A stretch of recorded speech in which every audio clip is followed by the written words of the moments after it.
Déjà, il faut dire que vous n'êtes pas sans savoir qu'il y a une réalité qui dure depuis un certain temps ici, même si vous n'étiez pas informé officiellement.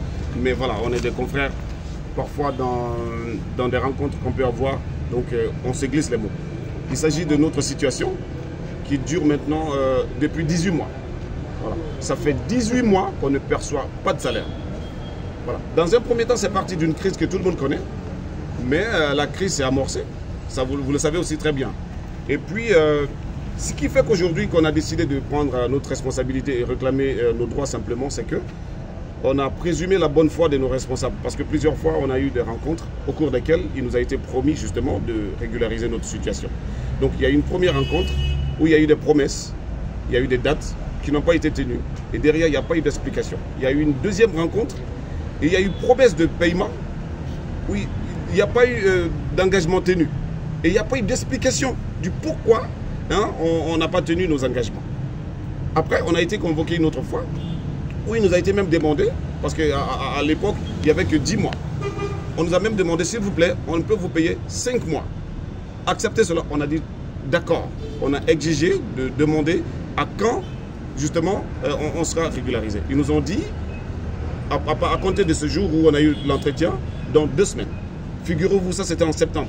On est au mois de mars, ça fait 6 mois, sans que rien ne nous ait été donné et sans que rien comme explication pour dire le pourquoi tout cela n'a pas été fait.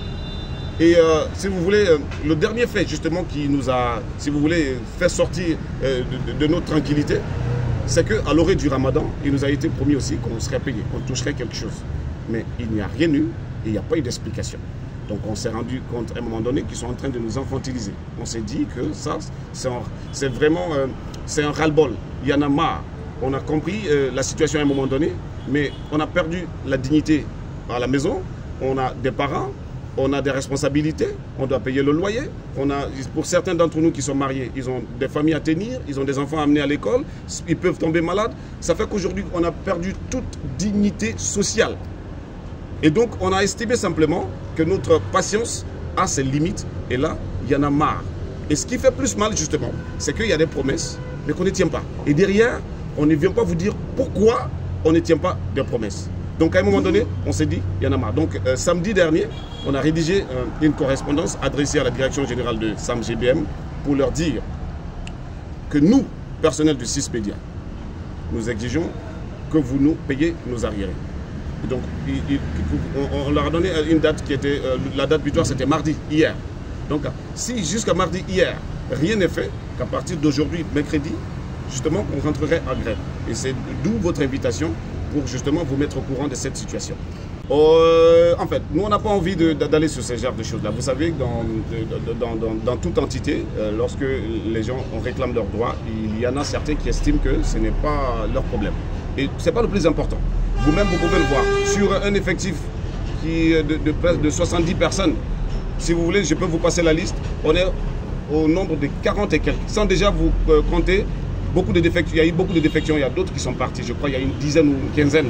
Donc, si vous faites le ratio de la majorité qui est là aujourd'hui, comparé à ceux qui pensent qu'ils ne sont pas concernés par cette grève, je crois que c'est une goutte d'eau dans un océan. Et donc, pour moi, ce n'est pas le plus important.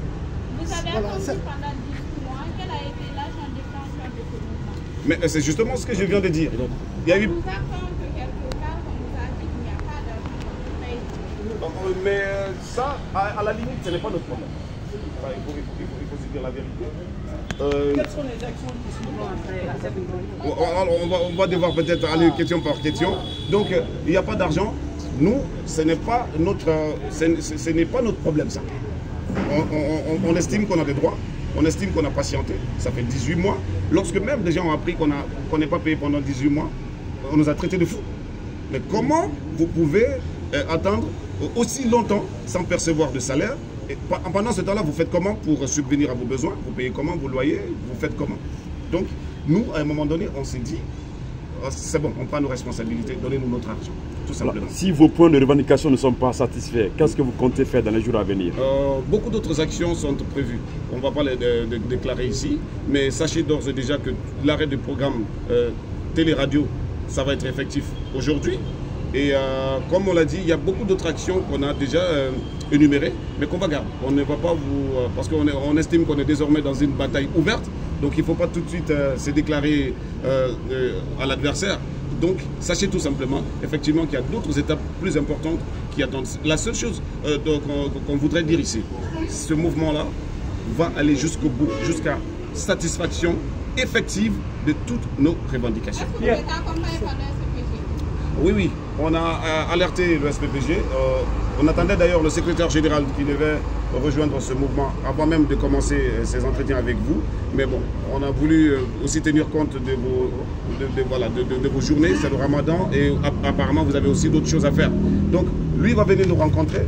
On a déjà eu à parler par voie de téléphone, mais cette fois il va venir, on va s'asseoir autour d'une table et lui exposer toute la situation. Ensemble, on va réfléchir à la voie à suivre. Mais sachez d'ores et déjà qu'on a pensé aux prochaines étapes qu'on va dérouler si toutefois, après ce point de presse-là, ça ne fait pas bouger les lignes. Mais sachez tout simplement qu'on ne abdiquera pas, on ira jusqu'au bout. C'est déjà ça l'assurance.